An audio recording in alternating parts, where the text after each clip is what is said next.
रूप में हुआ है। देश के 20,000 ग्रामों में दिनांक 2 अक्टूबर से डिजिटल क्राफ्ट सर्वे एवं मैनुअल गिरदावली के डेटा को ग्राम सभा में पठन पाठन कराया जा रहा है।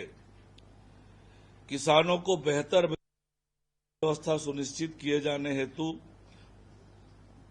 टोकन तुम्हार हाथ मोबाइल ऑनलाइन टोकन की व्यवस्था की गई है, जिसके तहत किसान स्वयं अपनी सुविधा अनुसार दिनों में धान विक्रय किए जाने हेतु टोकन काटेंगे।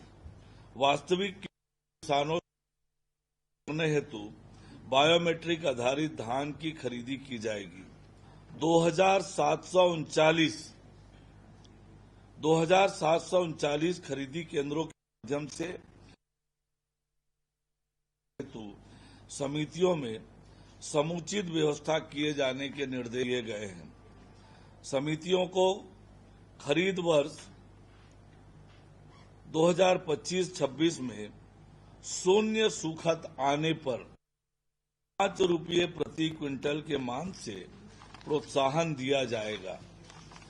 धान खरीदी हेतु आवश्यकता अनुसार नए एवं पुराने जूट बारदाने की व्यवस्था किए जाने के निर्देश दिए गए हैं। खाद्य विभाग भारत सरकार 2025-26 हेतु केंद्रीय पूल में 73 लाख मीट्रिक टन चावल का लक्ष्य दिया गया है। प्रदेश में धान की रिसाइक्लिंग रोके जाने एवं बेहतर मॉनिटरिंग व्यवस्था सुनिश्चित किए जाने हेतु पहली बार integrated command and control centre market कार्यालय में स्थापित किए जाने का निर्णय लिया गया है। जिलों में भी कंट्रोल रूम बनाए जाएंगे। धान खरीदी केंद्रों में बेहतर सुगम व्यवस्था हेतु कलेक्टर द्वारा प्रशासनिक अधिकारियों को खरीदी केंद्र प्रभारी बनाए जाने का निर्णय लिया गया है। सीमावर्ती राज्यों से खरीदी केंद्रों धान की आवक रोके जाने हेतु विशेष चेकिंग दल जिले स्तर पर गठित किए जाने के निर्देश दिए गए हैं। धान के परिवहन व्यवस्था अंतर्गत मितव्ययता को सुनिश्चित किए जाने हेतु धान के उठाव व परिवहन भौतिक सत्यापन करने के निर्देश दिए गए हैं। ये महत्वपूर्ण प्रावधान है जो धान खरीदी के इस वर्ष की नीतियान्वित किए गए हैं। किसानों के धान की खरीदी की पुख्ता व्यवस्था हो और जो डुप्लीकेशन, रिसाइकलिंग, इन सबको कैसे रोका जाए, इसके लेकर भी की गई है। किसानों को किसी तरह से दिक्कत न हो करने की ये बनाई गई है और निश्चित रूप से छत्तीसगढ़ में विष्णुदेव साय जी की सरकार किसान हितैषी सरकार है और किसानों के हित में व्यापक रूप से ये धान खरीदी की नीति बनाई गई है। ये भुगतान को लेकर कोई निर्णय नहीं है? भुगतान को लेकर किस प्रकार से भुगतान होगा? भुगतान के लक्ष्य का जैसे किसान होंगे, उनकी धान सीमा है, उसके तक पूरा खरीदेंगे, एक एक दाना खरीदेंगे। भुगतान को लेकर कोई निर्णय लिए हैं क्या?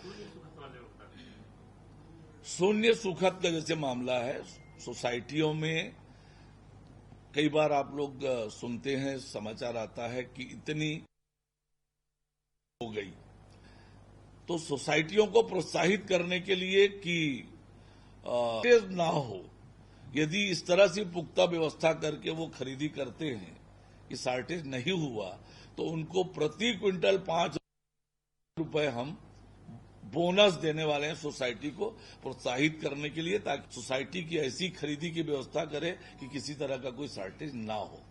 Thank you.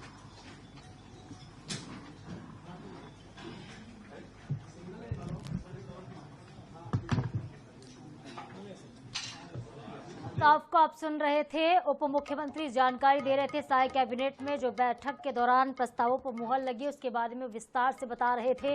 तो साय कैबिनेट की अहम बैठक संपन्न हुई है। बैठक के बाद कई अहम विषयों पर चर्चा के दौरान कई प्रस्ताव भी पास हुए हैं। कई जनहित से जुड़े हुए प्रस्ताव थे जिसकी जानकारी डिप्टी सीएम अरुण साह दे रहे थे। तो आज एक महत्वपूर्ण बैठक हुई है। सीएम विष्णुदेव साय की अध्यक्षता में साय कैबिनेट की बैठक संपन्न हुई और तमाम कैबिनेट के मंत्री इस बैठक में शामिल रहे। कई अहम मुद्दों पर आज मुहर लगी है।